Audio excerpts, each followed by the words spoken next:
agama manggeus teu meunang aya buyaran bayaran namun memang bener panggil lain panggil lapor bener syahadah teu kudu make izin di api lainkeun. Nah karena aya unsur-unsur politis pernah terjadi di negara urang, aya anu endek taraweh teu jadi, aya nu geus bencit kotok teu jadi puasa, aya nu endek balik ka Jawa tiketna hangus, disumpahanlah pemerintah tek modal.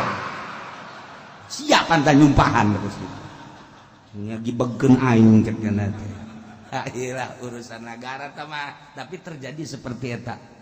Nyanggakeun sadaya-daya urang menyaritakeun aslina seperti kos itu. Nah, padahal lain gitu. Nu sok bae tampung syahadah. Sesuai jeung Kangjeng Nabi urang, Kangjeng Nabi Muhammad sallallahu alaihi wasallam, sekedar pembahasan supaya nyaho seperti itu. Wa rabi'uha bi ikhbari adli riwayah mawthuqin bihi sawaun waqa fil qalbi syirkuhu amla. Nomor keempat, dengan berita seorang adil riwayah anu mawthuqin bi terpercaya, apakah memang urang teh ngabenerkeun atawa henteu hate na ye setelah diterima wajib puasa. In waqatil qalbi sidquhu au gai mausukin berita tinu henteu kapercaya ngan urang ngabenerkeun atuh wajib bae puasa. Terakhir bizan dukhul Ramadan bil ijtihad liman istabaha alaihi dzalik, dengan ijtihad bagi jelema anu keliru apakah ieu jatuh tanggal 1 apa henteu, jatuh tanggal 1 apa henteu, ijtihad dengan berbagai cara mangga pek utang hitung melalui ilmu masing-masing. Komo aya mah ya ilmu geus palak ge geus lain di Indonesia, baheula mah Indonesia sudah munairin durusul falakiyah dan berbagai ilmu kitab-kitab falak. Wari mah geus aya di Belgia, geus aya di Prancis, Inggris, Amerika, nu ngaran epimeris, nu ngaran nyukom, nu ngaran macem-macem. Asal akurat teliti sing hade. Nah, tinggal eta mah sekedar pembahasan ala kadar ke jatuhna iraha menurut hisab qot'i ke urang bahas ala kadar. Para jamaah kaum muslimin wal muslimat rahimakumullah. Alhamdulillahirabbil alamin, menjelang Ramadan sababaraha poe ieu urang masih keneh dibere sehat, dibere jagat, dibere afiat. Nu mudah-mudahan sehat urang dilanggengkeun ku Gusti Allah, pikeun modal ibadah ka Gusti Allah, dugikeun ka akhir hayat urang. Malah mudah-mudahan urang dipanjangkeun umur, jang nambahan bekal ibadah urang ka Gusti Allah Subhanahu wa taala untuk meraih ridho Allah Subhanahu wa taala.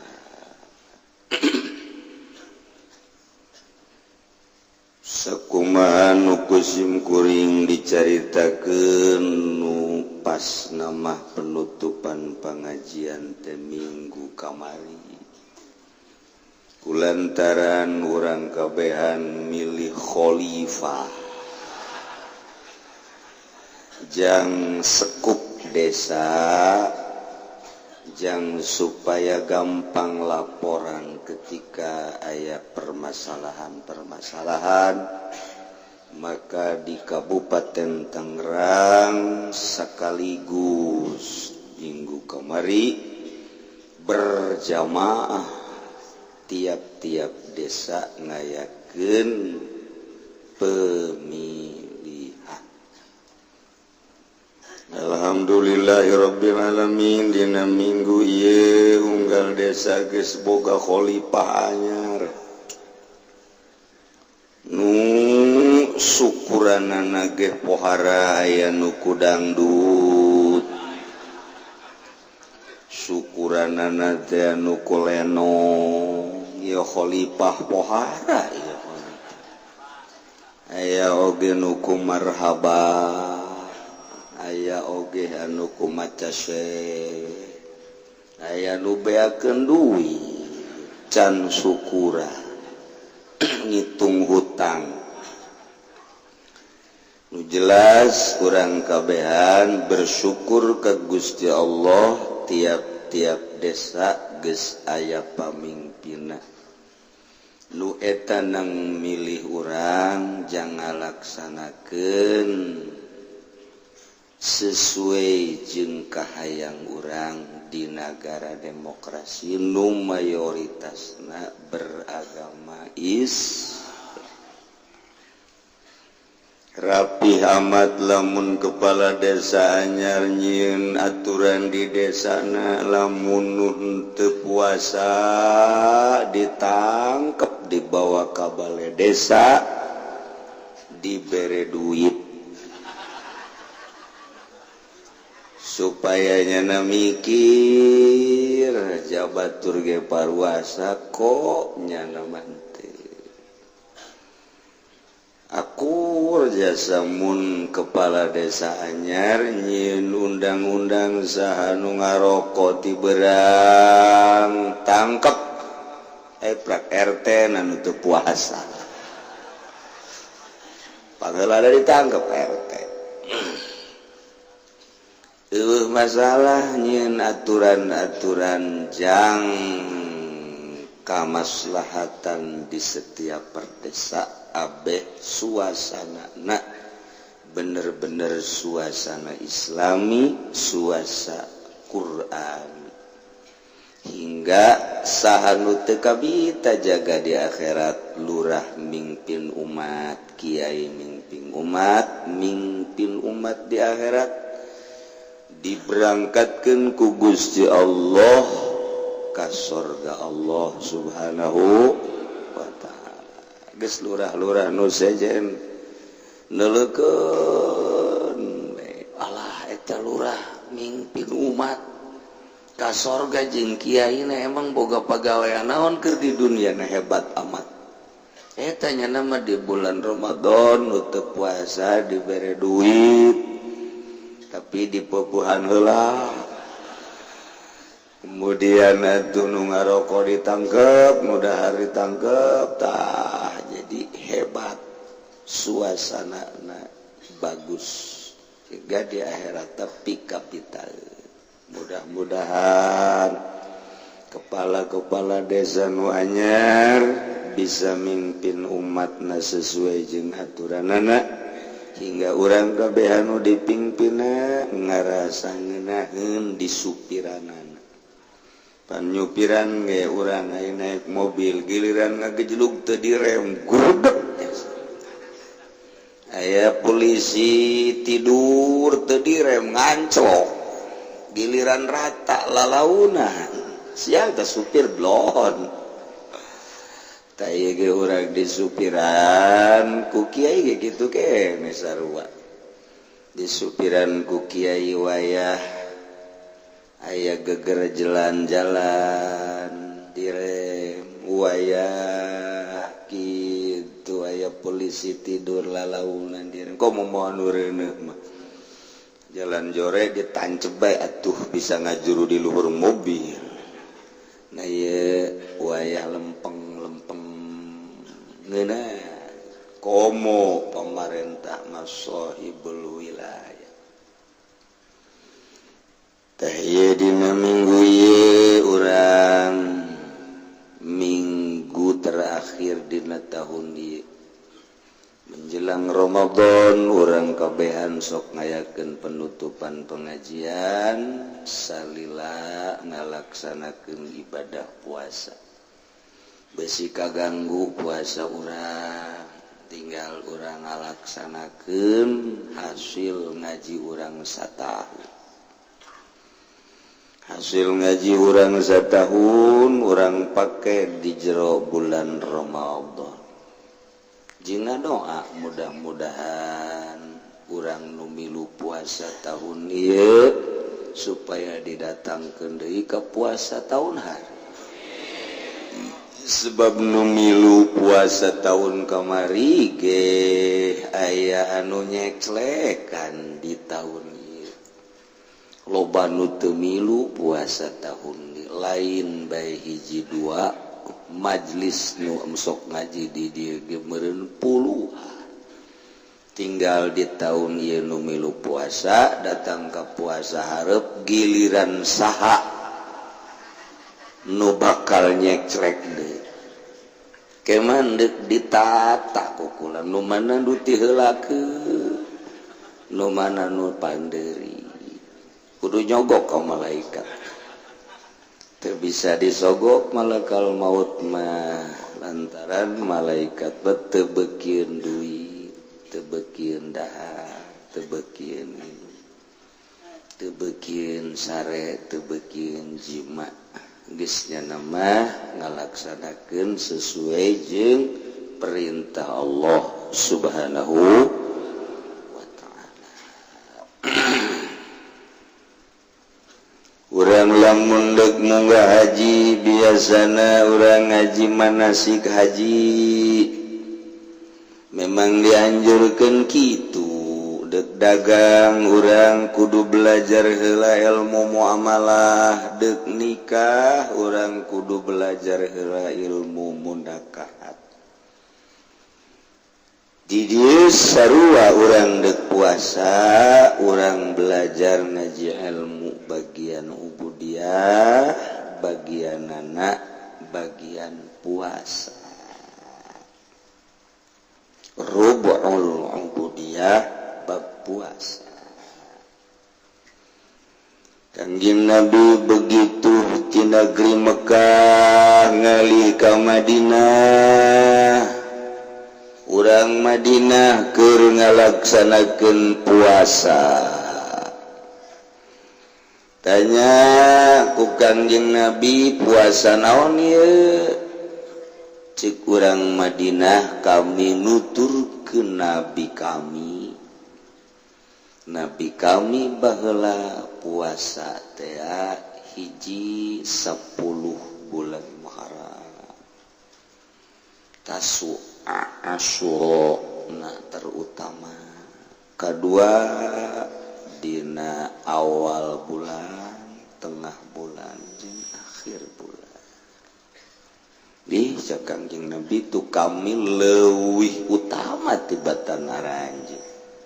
Geus Kanjeng Nabi begitu datang ke Madinah puasana puasa Asyura.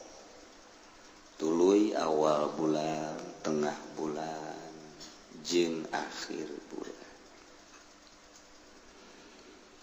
Kabelah dieuna Kanjeng Nabi teh ngarasa nikmat ibadah ka Gusti Allah. Hingga ngarasa lazat ngahiji rarasaan diri jeung Gusti Allah. Maka Kanjeng Nabi unjukan ka Gusti hayang teuing umat kaula ibadah ngeunahna kos kaula. Ya Allah, carana kumaha Gusti supaya ibadah umat kaula dina puasa teh dina ibadah kitu umat kaula dina ibadah teh supaya ngarasa ngeunah sakumaha ngeunahna kaula.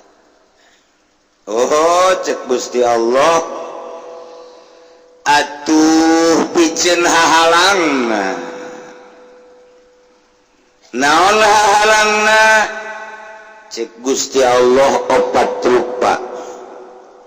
Hiji ta'am, 2 syarab, 3 jima', 4 naum.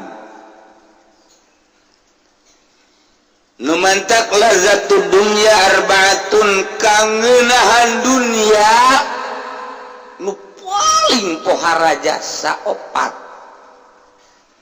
Nomor kahiji at-ta'amu Dahar. lamun geus teu ngeunah dahar Geura siap-siap.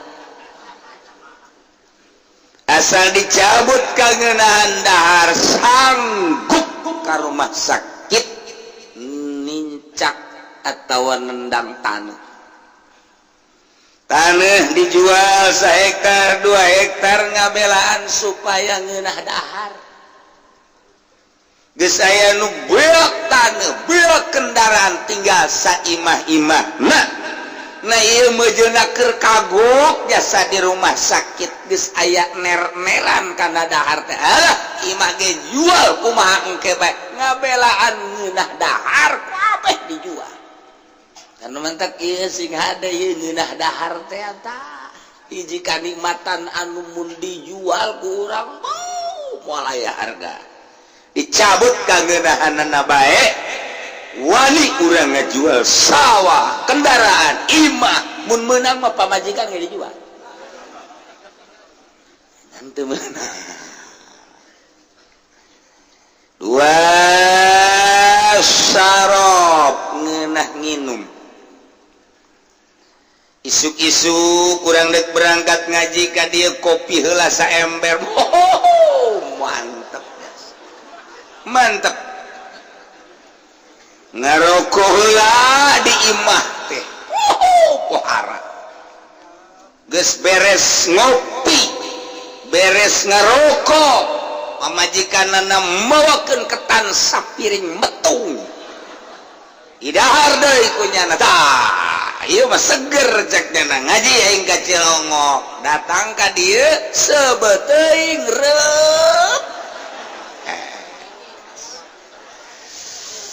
tu disalahkeun mah pamajikan gara-gara nyi haji ye mere ketan loba teuing Tangeunah dahar geura gitu masyaallah. 2 jeung kapan beda-beda kahayang minum teh keur ngeunah mah udang sare dibere kopi masyaallah nu sedep susu-susu ya karim nu teh manis geus ngeunah bae geus santri mah isuk-isuk teh cai kerak kamari masak kerakna henteu dilokat nah dicaian reup HS hudang isuk-isuk teh pan beukah ka kerak diamban ku nyana masyaallah seungit diinum lak oh tambah leuwih ti kopi leuwih ti susu teu percaya ge isukan masak dina kastrol kerakna ulah dipiceun gantungkeun di luhur imah caian sare urang isuk coba ge urang inum ujianana sakabeh zat jeung protein kumpul di dinya matak santri mah nu kurulin tuh kabeh nginumna cai kerak cek ducan pernah masantren coba aing rek nyobaan dah coba masak kerak nantepkeun terus caian isuk tambahan pan bau kieu hangit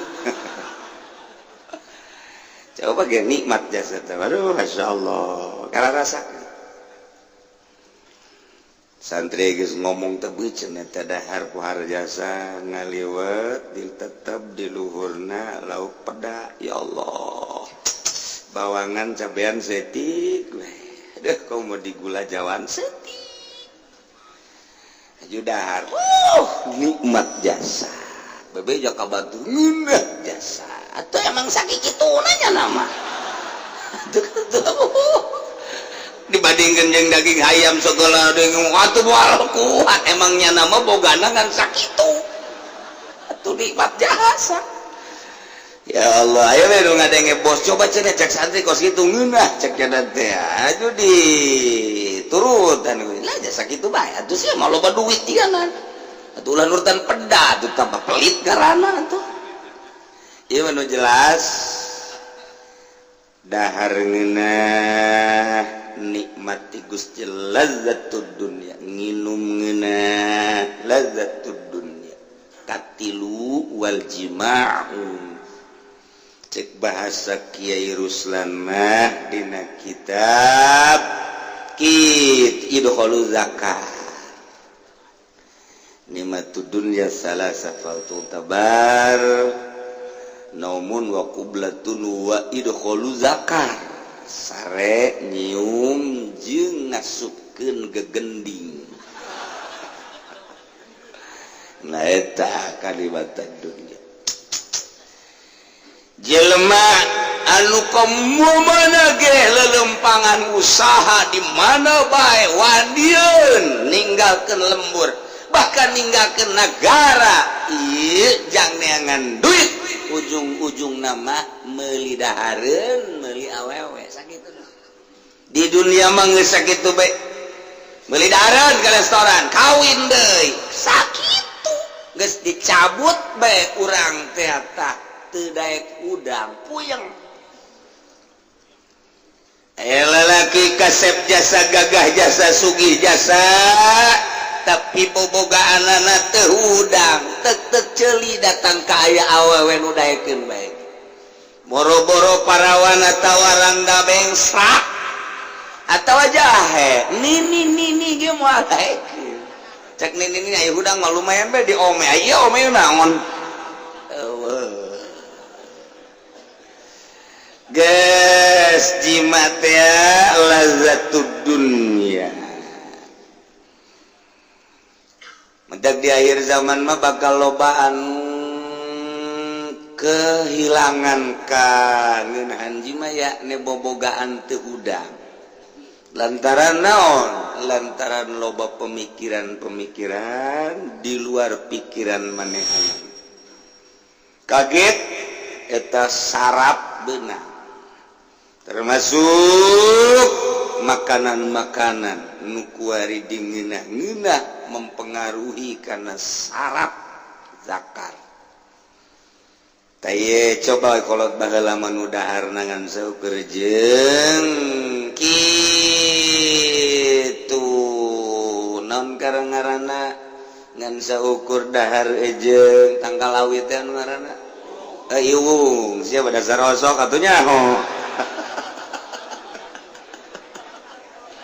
dahar jeung iwung coela atuh pucuk mede sapopoe ngadaharna sakadar dangdeur uwi tauco genang yen urang lembur datang ke aki-aki barangna normal umur 95 tahun ngucak incuna tereh paeh pak mana paeh maot kawin deui jeung randa anakan deui aki-aki nunggu zaman baheula masih ngade eta. Waduh, eta teh dongkrak antik na pohara. Nomor kaopatna wan naum sare. Ilah lazzatud dunya asal geus teu dibere teu bisa hees sapoe sapeuting dua poe dapeuting nya geus bingung. Ka rumah sakit neangan obat supaya daek sare aya nu geus saminggu teu bisa sare mulai awakna rot ieu sare teh lazzatud dunya anu mentak jaga sare supaya ngeunah terus nikmat terus ku dijaga-jagana jeung ku nikmat-nikmat mah lain waktu sare bae ge keur tahiyat ge tahiyat akhir hees pohara teh jelema cak makmum angel amat ieu imam tahiyat teh meunang doa ti mana meureun Allahumma gfir teh geus terus ini auzubika min adzabil qabri geus segala dibaca can salam keneh bae makmum bingung ibu doa panjang jasa ieu mah tetep dikanggoan bae kanyawan kerek cak makmum ieu mah lain doa panjang sial aing dilojokkeun ku imam aing mun parit lah assalamualaikum kemarin dia bener ngaca iya ku nikmat-nikmatna sare lain waktu sare ge jeung kuduna ulah sare sare tak keur ngaji esmat nama lumrah tahu ieu keur salat oh keur ngaji esmat utama istiqomah mah masyaallah karim obat at-ta'am was-syarab wal jima' wan naum cuman Kangjeng Nabi unjukan ka Gusti Allah hayang teuing umat teh ngeunah ibadah sakumaha kaula ocak Allah nu opat eta Muhammad fa innaha hijabun lil abdi minallah eta halang terhadap hamba untuk melihat mata hatina ka Gusti Allah dahar jadi hijab ka Gusti Allah syarab minum jadi hijab ka Gusti Allah jima jadi hijab ka Gusti Allah naum jadi hijab ka Gusti Allah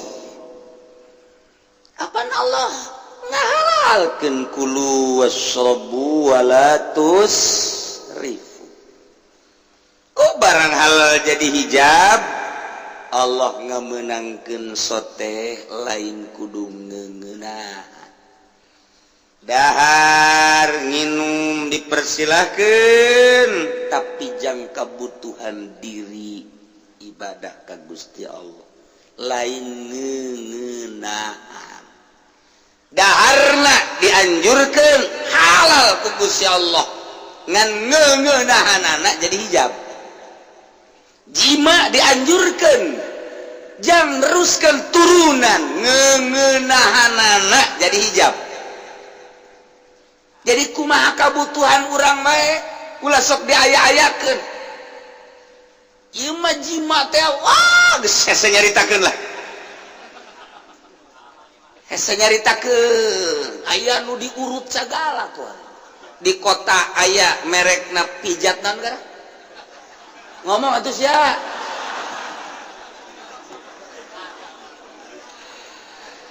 tebal teu kira-kira tak kuari mah di kota terus ka kampunge aya merek teu isin-isin pohara jasa ai baheula mah eueuh di kota-kota teh ayana di Sukabumi ngaranna Maerot eta tak terkenal di Indonesia menuti Sumatera nu Kalimantan kadinya kabeh kuari mah Maerot nanggeus bae aya ge murid Maerot disebar kan aya nu ngamurid aya nu teu ngamurid bebeja murid bae nah ieu teh ngeuneunahanana hijab geus kulantaran jadi hijab atuh supaya ulah kahijab hamba ka Gusti Allah walidza furridha shaumu syahran ala Muhammadin wa ummatihi difardukeunlah puasa sabulan untuk Kangjeng Nabi Muhammad jeung umat Kangjeng Nabi Muhammad sallallahu alaihi wasallam jadi urang puasa micenan hijab supaya mantap menghadap ke Gusti Allah subhanahu wa ta'ala puasa geus atuh Allah teh mardukeun puasa melalui ayat dibawa ku malaikat Jibril tahun kedua Hijriah ya ayyuhalladzina amanu kutiba alaikumus syiyam kama kutiba alal ladzina min qablikum la'allakum tattaqun wallahu a'lamu bimaradi ya ayyuhalladzina amanu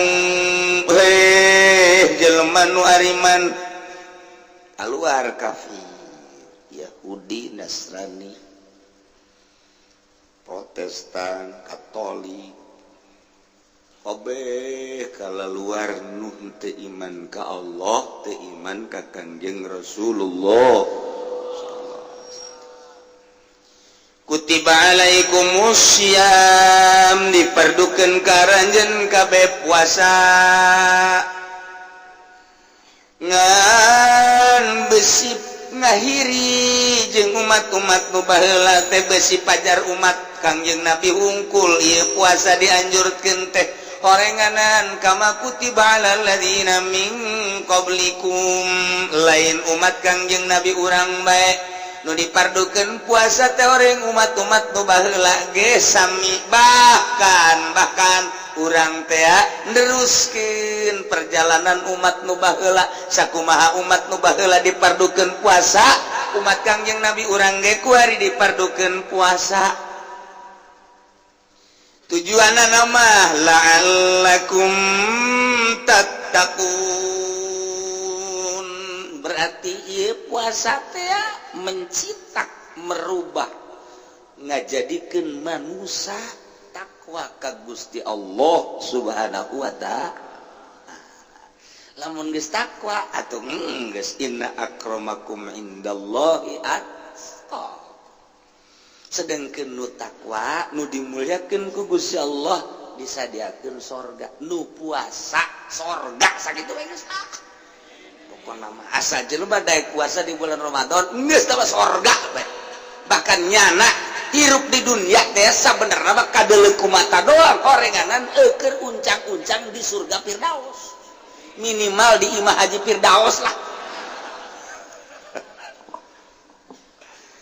orang keur puasa di bulan Ramadan lelempangan ngaler ngidul ngetan ngulon horenganan cak batin mah keur lempang di surga Masya Allah iya orang iya calon-calon di surga ya lain amin undutan baik tetep baik calon surga jangan mantak datang ke kadedek siapa yang nyaho coba puasa kumaha abek puasa orang sesuai jeung perintah Allah Subhanahu wa ta'ala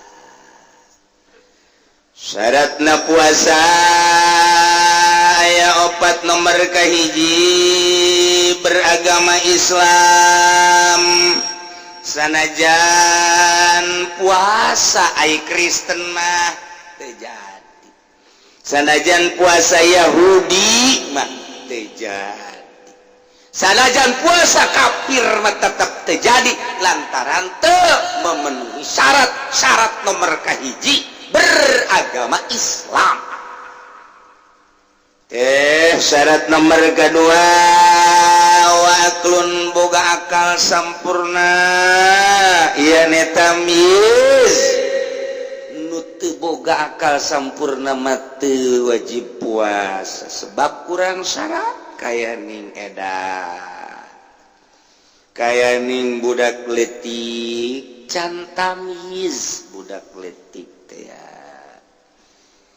jaya ning jelema-jelema anu ablah teh teu puguh edan mah teu ngan disebut waras ge teu ieu ge sarua teu tamyiz tu kos kali nomor katilu wanikaun minawi aidin bersih tina model haid berikut jeung nipas berikut jeung wiladahna ieu mah khusus awewe lalaki mah moal aya nu haid paling ge nongtot bohong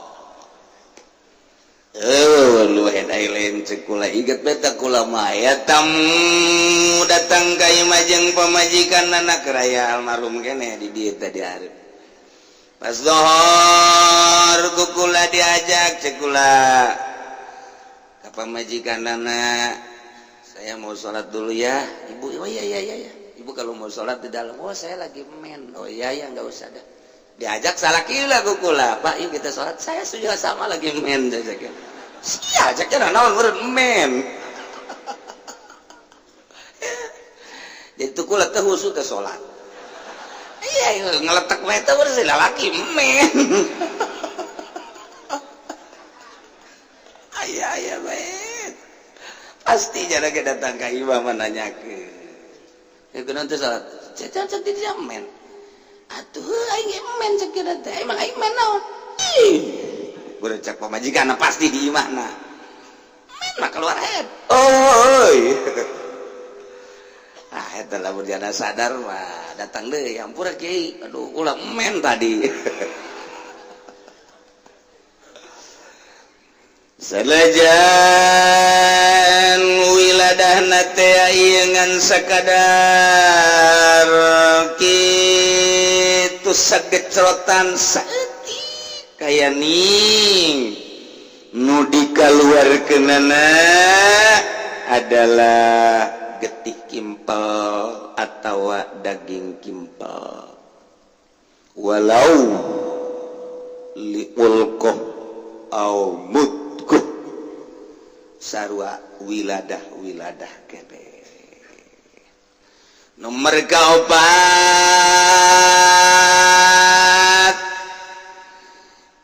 ilmun bikaunil waqti qabilan lisawm nyaho kana yen eta poe eta waktu narima kana dipuasa kaya ning lain yaumisak atawa lain yaumil id atawa lain yaumit tasyrik nah iyalah poe-poe nu eta mah teu bisa dipuasaan haram puasa di poe-poe eta tah poena lain poe eta sehingga narima kana dilaksanakeun puasa.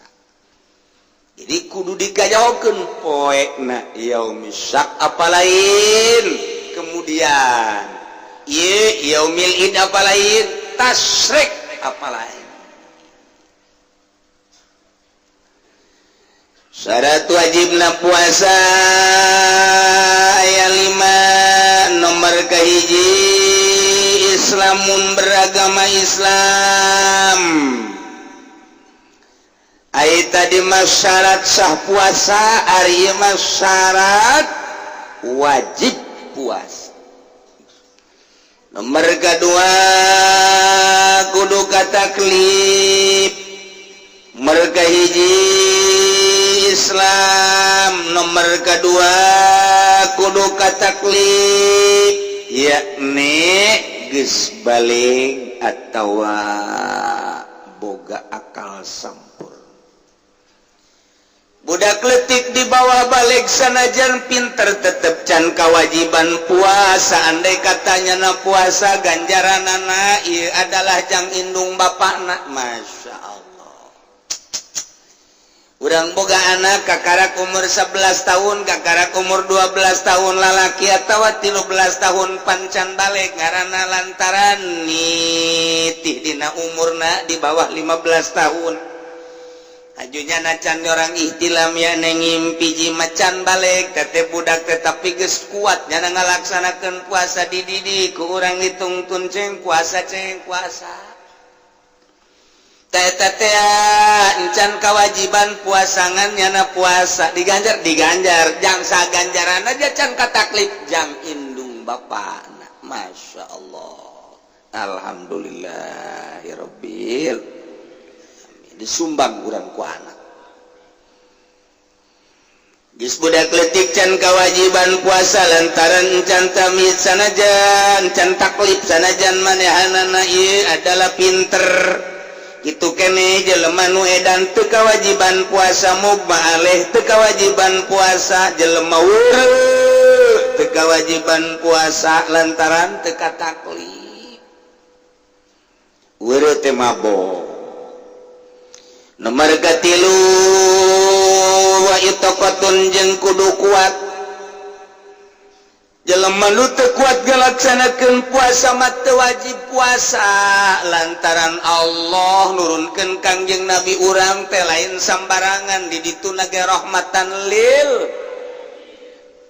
deudeuh jeung nyaa ka umatna sehingga ya umatna nun teu kuat teu kudu puasa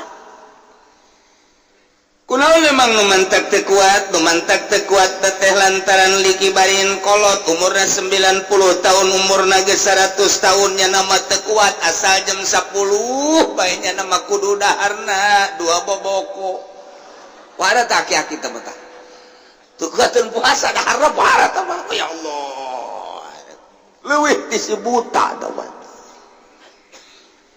emang bener ya bagus teu kuat puasa lantaran kolot teh. Ih, Kanjeng Nabi diutus rahmatan lil teu kudu puasa. Fidyah paling ge. Masyaallah. Amaradin yubihu tayammum tawagring anu parah ukuranana anu geus meunang tayamum. Gering dipaksakeun ge tita puasa tuh boro-boro tita puasa nahanan penyakit ge nya teh geus teu kuat. Ih Kanjeng Nabi diutus ka alam dunia teh lain titah nyeri, lain titah ngabahayakeun justru rahmatan lil alamin. Lu gering teu kudu puasa lantaran teu kuat dipaksakeun isdet ujianna. Ulah puasa. Mantak besi di lembur urang aya jelema lempangan tapi teu puasa.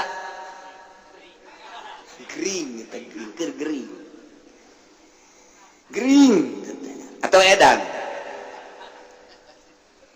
teh rahmatan lil alamin kudu kuat teu kudu puasa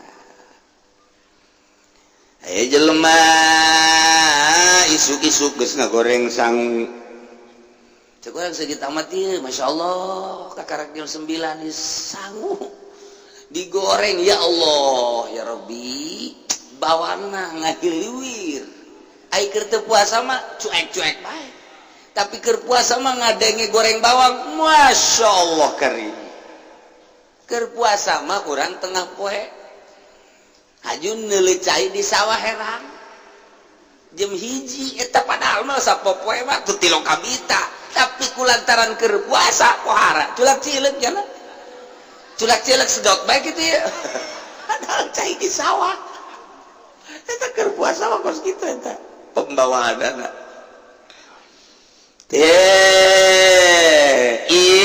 kudu tokoh kuat teh kudu puasa lantaran Kangjeng Nabi marahmatan lil teh kudu SS aja nu ngabayak kalau teh kuat teh kudu puasa gering teu kudu puasa naon berat aja teu berat ingin tidak mau puasa kurang gering atuh sabodo sia maka rasa awak sia ku sia tah barang di deuleu nu ngagoreng sangu teh ngagoreng sorangan di dahar punya didatangan mang kita terang garang sangu ulah teu kuat jasa cenah ieu kula mah cenah puasa teu kuat jasa teu kuat masyaallah bareng di deuleu ku urang kumisna ge sok badak kieu teh kumisna ge gede masyaallah cek kolot baheula sak budak tai saha meureun sok badak kitu aya bahasa kos kitu bae eta kumis gede tai geus kos kitu eta mah jawara ngomong tah ieu ngabobodo awak sorang meureun teu kadeulean jasa ta sorga teu kadeulean jasa ta akhirat nisbat di jelema eta teu kadeulean jasa meureun neraka jahanam nu bakal ngarerabnyana geus teu kadeuleu bae batur parwasa nyana ngagoreng sangu dengan dalil teu kuat padahal mah sakitu jagjagna oh mata hatena teu kadeulean eta akhirat teh kadeulean masyaallah mudah-mudahan orang kabehan diberi jag-jag waringkas diberi sehat walafiat diberi bentah mata hati orang sehingga orang bisa ngalaksanakeun puasa diberi kekuatan ku Gusti Allah subhanahu wa ta'ala nomor katilu kaopat wasihatun jeung sehat tadi mah kuat ieu mah nomor kaopatna syarat wajibna puasa teh sehat nu mantak pala yajib ala maridin nu gering teu wajib puasa gering teu wajib puasa ieu mah lan moal waka puasa moal gering ai tadi mah teu kuat ku sebab kolot teu kuat ku sebab gering emang teu kuat kuari mah nyana gering mun puasa kuat ngan ieu mah demi kemaslahatan awak supaya sehat padahal mah kuat ngan gering kele moal puasa masalah kakarak balik dioplam diusada insani saminggu awak naga masih kuru kene kakarak ner-neran ngeunah dahar ngeunah nginum masih keneh can kuat lempang geus mulai rada ngeunah jeung rada sehat diperkirakeun puasa mah kuat ngan awakna gering keneh encan jag-jag besi karugrag moal waka puasa dengan dalil gering keneh ulah waka puasa masalah Kangjeng Nabi diutus rahmatan lil kurang kumaha nomor kalima wa iqamatun jeung cicing di imah di lembur teu nyaba ka mana-mana nyanana teu keur nyaba cicing di imah eta syarat wajibna puasa andai kata ijil malumpangan berangkat silaturahmi ke Surabaya berangkat ziarah ke Surabaya atawa dagang ke Surabaya atawa nagih ke Surabaya atawa boga pamajikanana hiji di Pasar Kemis hiji di Surabaya nyana giliran ke Surabaya poe bulan Ramadan aing gilir lah ka ditu teu puasa ge teu masalah masalah daripada nyana ditelepon ku pamajikanna bang iki kan gilirane waduh orang Jawa waduh cek ieu salakina teh moal waka ka Surabaya kakak mah lantaran puasa ieu teu kuat atawa sanajan kuat ge lah besi kaganggu dorakaan kene puasanya daripada tegilir ka pamajikanana wajib gilir kan itu cenah besi teu kuat di jalan buka sia di jalan ye marukan kumaha gilir ka pamajikanana ka ditu ka Surabaya daripada nyana teu ngagilir ka Surabaya mempertahankan puasa doraka sarua bae gilir sia ku kekeh na ngagilir seri sia bangun tilok ngagilir tanya kurang Pak Haji pan teu ka Surabaya lah sapi ngagilir cenah teh emang nu di Surabaya nu kolot apa nu ngora kolot mun kira-kira di Surabaya nu ngora gilir bebaskeun habek ya jeung kos kitu tah 5 nomor kahiji beragama Islam nomor kedua taklif nomor katiluna tokoh kuat nomor kaopat nasihatun sehat tegering nomor kalimana iqamah teu mama rekan salah satu asya rukun puasa ayat 3 nomor kahiji niatun niat lelan tipeting likulli yaumin unggal poe fil fardi dina puasa fardu urang bermazhab Syafi'i nu dibaca kitab ku urang kitab mazhab Syafi'i mun urang nurutkeun mazhab Syafi'i nomor kahiji rukun puasa teh adalah niatna kudu tipeting unggal poe kudu niat temenang niat sabulaneun temenang niatna anu paling rendah teh nawaitu sauma niat kaula sauma puasa godan isukan cukup eta paling rendah sakit tapi niat anu sampurna lamun niat anu ing pendek nawaitu shauma godan min Ramadan. Cukup sakitu.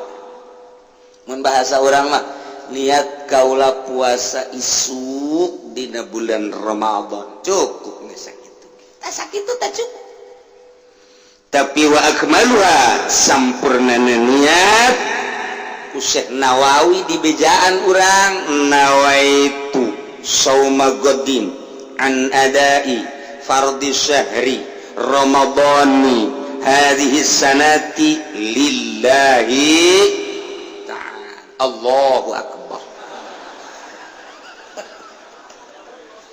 Pak gue saya dibikin ke anak sia make Allahu akbar deui. Ulah tah mah. Syekh Nawawi tah mere beja ka urang. Sekali deui. Aya nu ribut di lembur, aya nu Ramadan jeung Ramadhani ribut. Datang kampung taraweh aing mah kadinya. Kurang mah modal, nya mah Ramadhani bae. Ramadona.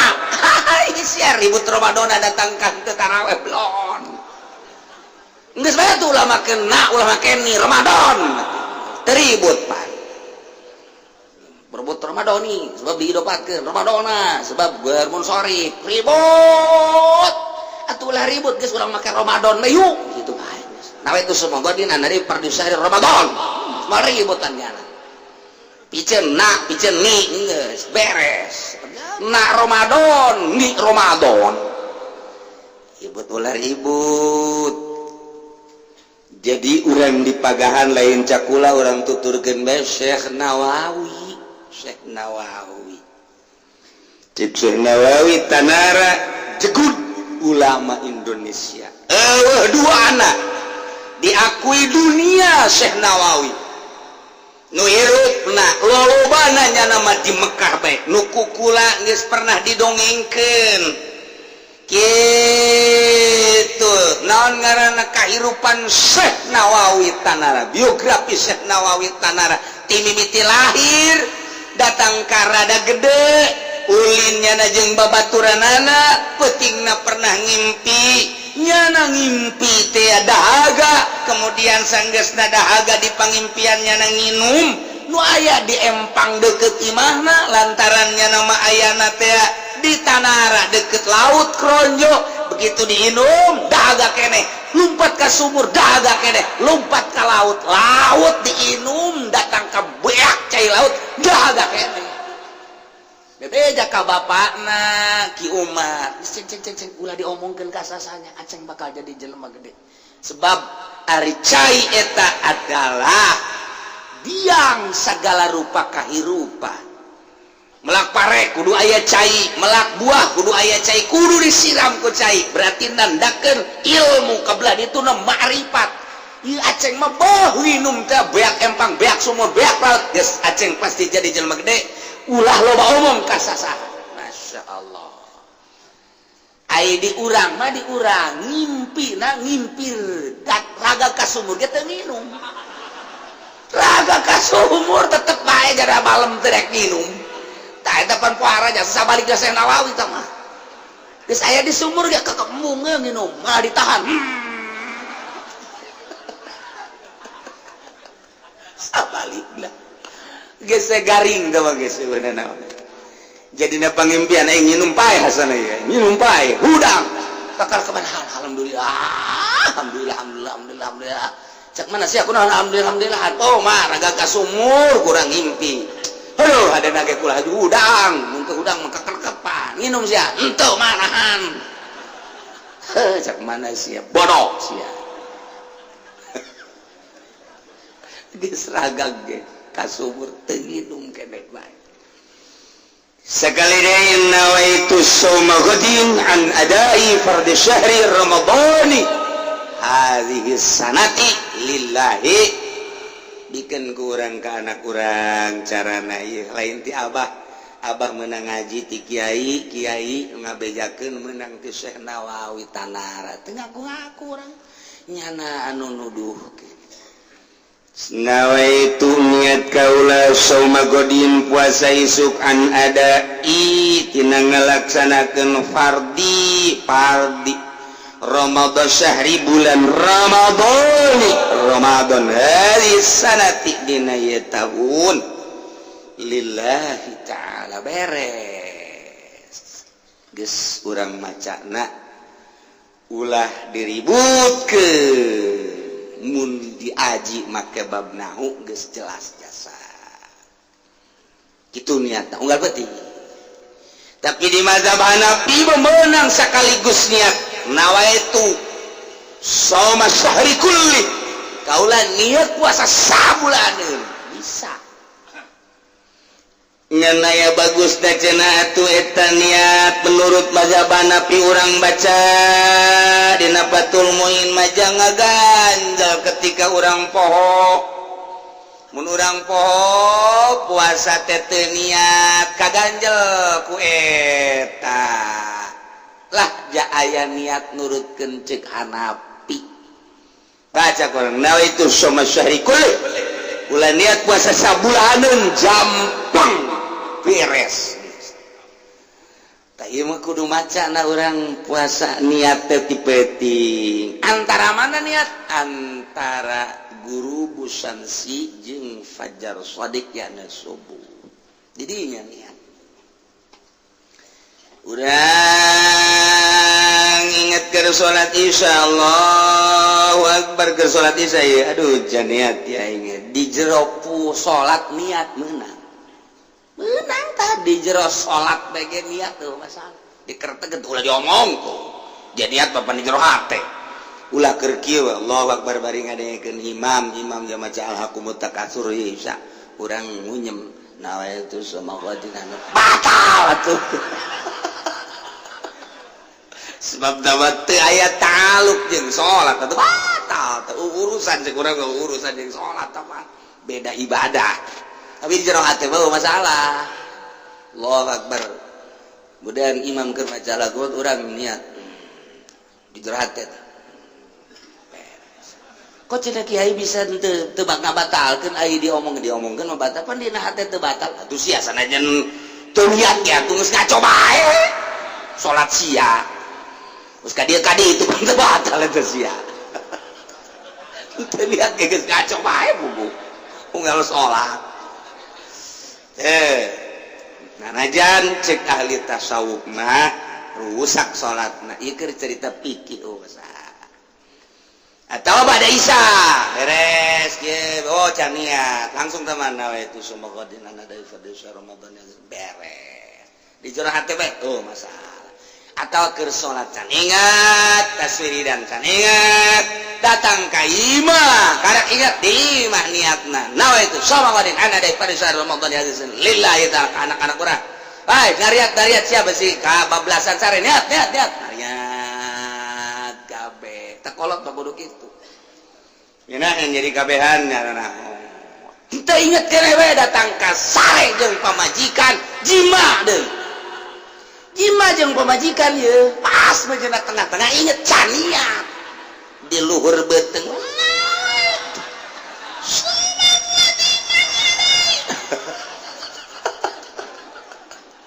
pas aya nu liwat jero amat teh niat orenganan kernahan aduh tela lakur udah ieu keur carita doang atuh besi sia endek los masyaallah karim